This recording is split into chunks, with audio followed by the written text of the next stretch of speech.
پر درود پڑھا کرو، بے شک تمہارا درود مجھ تک پہنچتا ہے چاہے تم جہاں بھی ہو۔ اس دن پر رو جو گزر گیا اور تو کوئی بھی نیکی نہ کر سکا۔ اگر تکبر سے بچنا چاہتے ہو تو خوش آمدی چاپلوس لوگوں کی صحبت ترک کر دو۔ حضرت مفتی احمد یار خان رحمۃ اللہ علیہ فرماتے ہیں، دل صاف رکھنا، اچھے اخلاق ہونا بھی سنت ہے جس سے اللہ کے رسول صلی اللہ علیہ وسلم کا قرب حاصل ہوگا۔ افسوس کہ اکثر لوگ یہاں پھسل جاتے ہیں۔ اللہ پاک فرماتا ہے، جو میرے ذکر کے سبب سے دعا کی فرصت نہ پائے اسے سب مانگنے والوں سے زیادہ دوں گا۔ فرمانے مصطفیٰ صلی اللہ علیہ وسلم، تم میں سے اچھے لوگ وہ ہیں جو عورتوں سے اچھی طرح پیش آئیں۔ حضرت سیدنا سفیان بن عیینہ رحمۃ اللہ تعالیٰ علیہ فرماتے ہیں، میرا ایک اسلامی بھائی تھا، مرنے کے بعد اسے خواب میں دیکھا اور پوچھا، اللہ پاک نے آپ کے ساتھ کیا معاملہ فرمایا؟ جواب دیا، اللہ پاک نے مجھے بخش دیا۔ میں نے پوچھا، کس عمل کے سبب؟ کہنے لگا، میں جب حدیث لکھتا تھا تب شاہ خیر الانام صلی اللہ علیہ وسلم کا ذکر خیر آتا، میں ثواب کی نیت سے صلی اللہ علیہ وسلم لکھتا تھا، اسی عمل کی برکت سے میری مغفرت ہو گئی۔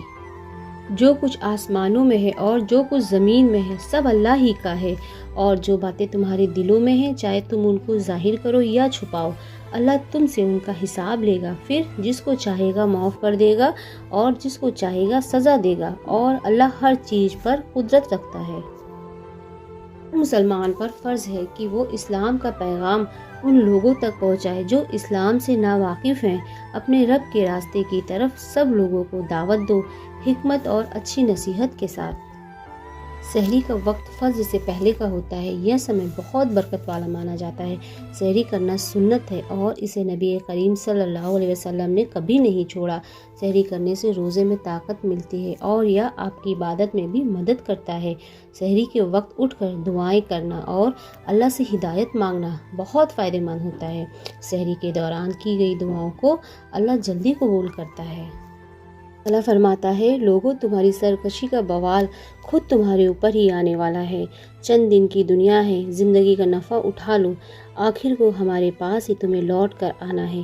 اس وقت ہم تمہیں بتائیں گے کہ تم کیا کچھ کرتے تھے۔ رسول اللہ صلی اللہ علیہ وسلم نے فرمایا، رمضان میں آدمی کا ہر عمل 10 گنا سے 700 گنا تک بڑھا دیا جاتا ہے۔ اللہ تعالیٰ نے فرمایا، سوائے روزے کے، کیونکہ وہ میرے لیے ہے، میں خود ہی اس کا بدلہ دوں گا۔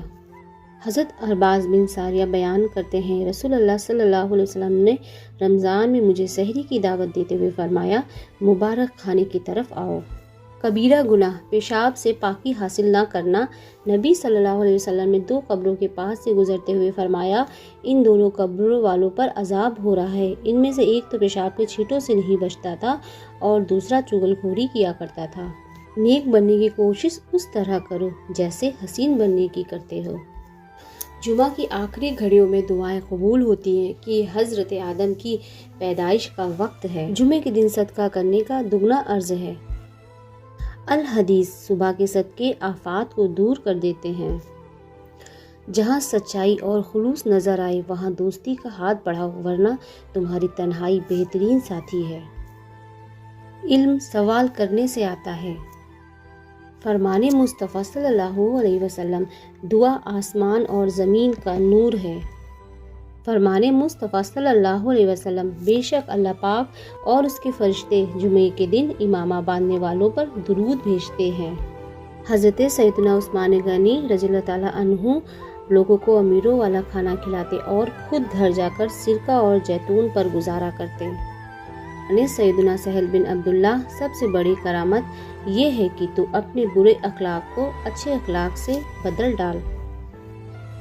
اللہ تعالیٰ کے آخری نبی صلی اللہ علیہ وسلم نے فرمایا، صبح سویرے صدقہ دو کہ بلا صدقے سے آگے قدم نہیں بڑھاتی۔ حضرت سیدنا عمر فاروق اعظم 7 یا 9 لقموں سے زیادہ کھانا نہیں کھاتے تھے۔ صبر کرنا جتنا دشوار ہوتا ہے اس کا پھل اتنا ہی مزیدار ہوتا ہے۔ جنت کی چوکھٹ، جس نے اپنی ماں کا پاؤں چوما تو ایسا ہے جیسے جنت کی چوکھٹ کو بوسہ دیا۔ فرمان مصطفیٰ، جس نے بھوکے کو کھانا کھلایا اللہ پاک اسے اپنے عرش کے سائے میں جگہ عطا فرمائے گا۔ اللہ کے آخری نبی صلی اللہ علیہ وسلم نے فرمایا کہ جو کسی غمگین کی مدد کرے اس کے لیے اللہ پاک 72 بخشش لکھتا ہے، جن میں سے ایک تو اس کے لیے تمام کاموں کا درست ہونا ہے اور 72 مغفرتیں اس کے قیامت کے دن درجے ہیں۔ مولا علی رضی اللہ عنہ کے ارشادات: میں تو حضرت ابوبکر صدیق رضی اللہ عنہ کی تمام نیکیوں میں سے صرف ایک نیکی ہوں۔ مولا علی رضی اللہ عنہ کے ارشادات: اپنے گھروں سے مکڑیوں کے جالے دور کرو، یہ ناداری تنگ دستی کا باعث ہوتے ہیں۔ گناہ غیبت سے بچنے کا بھرپور اہتمام کیا کیجیے، اس لیے کہ غیبت کا گناہ بدکاری سے بھی بڑھ کر ہے۔ رسول اللہ صلی اللہ علیہ وسلم نے فرمایا: جو شخص رشتہ داروں کا حق ادا کرنے کے لیے صدقے کا دروازہ کھولتا ہے تو اللہ تعالیٰ اس کی دولت کو بڑھا دیتا ہے۔ نبی کریم صلی اللہ علیہ وسلم نے فرمایا: نماز نور ہے۔ مولا علی رضی اللہ عنہ کے ارشادات: ہم سب صحابہ میں حضرت ابوبکر صدیق رضی اللہ عنہ سب سے افضل ہیں۔ آج کا پیغام: ہتھیار زندگی کو ختم کرنے کا اللہ عز و جل کی رضا کے لیے اسے چھوڑ دو۔ مکڑی کا گھر: جن لوگوں نے اللہ کو چھوڑ کر دوسرے سنرکشک بنا لیے ہیں، ان کی مثال مکڑی جیسی ہے جو اپنا گھر بناتی ہے اور سب گھروں سے زیادہ کمزور گھر مکڑی کا گھر ہوتا ہے۔ کہ رسول صلی اللہ علیہ وسلم نے فرمایا: کھڑے ہو کر نماز پڑھا کرو، اگر اس کی بھی طاقت نہ ہو تو بیٹھ کر، اور اگر اس کی بھی نہ ہو تو پہلو کے بل لیٹ کر پڑھ لیا کرو۔ حدیث نبی صلی اللہ علیہ وسلم: اللہ کے رسول صلی اللہ علیہ وسلم نے فرمایا: اللہ تعالیٰ روز قیامت 3 طرح کے لوگوں سے گفتگو نہ کرے گا، یعنی کلام نہ کرے گا، نہ ہی ان کی طرف نظر رحمت سے دیکھے گا، اور ان کو دردناک عذاب میں مبتلا بھی کرے گا، اور وہ یہ لوگ ہوں گے: بوڑھا جانی، جھوٹا بادشاہ اور متکبر فقیر۔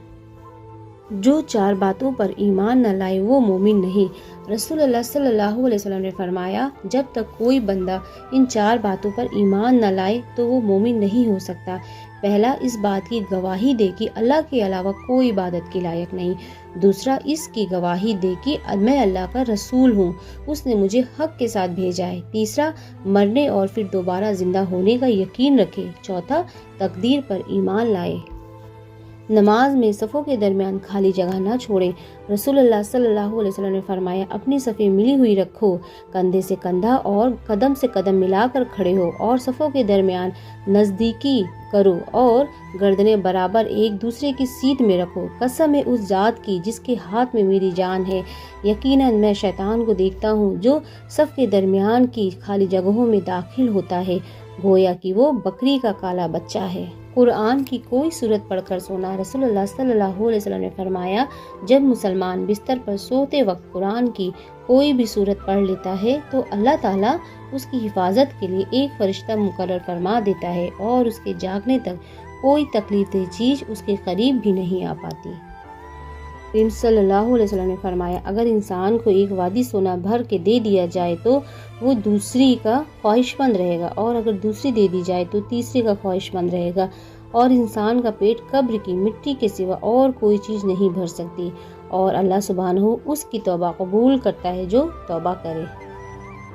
حضور صلی اللہ علیہ وسلم نے فرمایا: صدقہ گناہوں کو ایسے دھو دیتا ہے جیسے آگ کو پانی۔ دنیا میں جو انہیں عیش حاصل ہے وہ بہت تھوڑا سا ہے، ان کے لیے دردناک عذاب تیار ہے۔ وضو کا پانی جہاں جہاں پہنچتا ہے وہ سارے انگ بہشتی زیوروں سے سجائے جائیں گے۔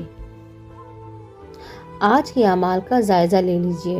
ارشاد حضرت سیدنا امام شافعی رحمۃ اللہ علیہ: جو اپنا لباس صاف ستھرا رکھتا ہے اس کی فکروں میں کمی ہوتی ہے، اور جو عمدہ خوشبو لگائے اس کی عقل میں اضافہ ہوتا ہے۔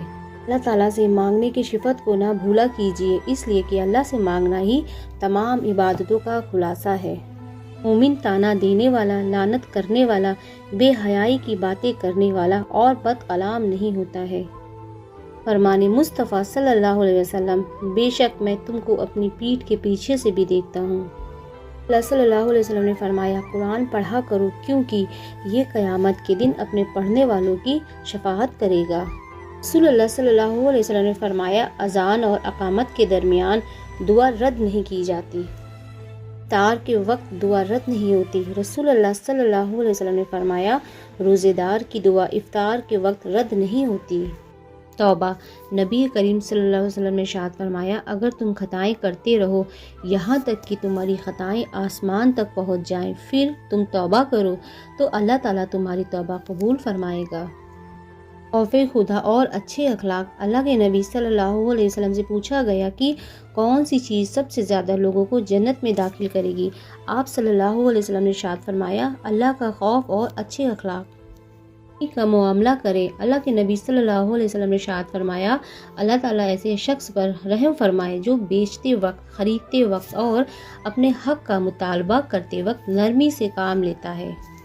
برے اعمال کا بدلہ۔ نبی کریم صلی اللہ علیہ وسلم نے ارشاد فرمایا، جو شخص برے اعمال کرے گا اسے دنیا میں ہی اس کا بدلہ دیا جائے گا، یہ بھی ایک صدقہ ہے۔ نبی کریم صلی اللہ علیہ وسلم نے ارشاد فرمایا، اگر کوئی شخص کسی کی سواری میں مدد کرے کہ اس کو سہارا دے کر اس کی سواری پر سوار کرا دے یا اس کا سامان اس پر اٹھا کر رکھ دے تو یہ بھی صدقہ ہے۔ اچھی بات کہنا بھی صدقہ ہے۔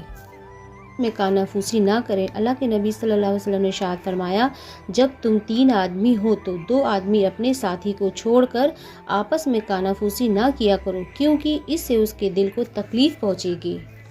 اگر آپ کو میرا ویڈیو اچھا لگا ہو تو لائک، شیئر، سبسکرائب ضرور کریے گا اور اپنا خوب سارا خیال رکھیے گا۔ اللہ حافظ۔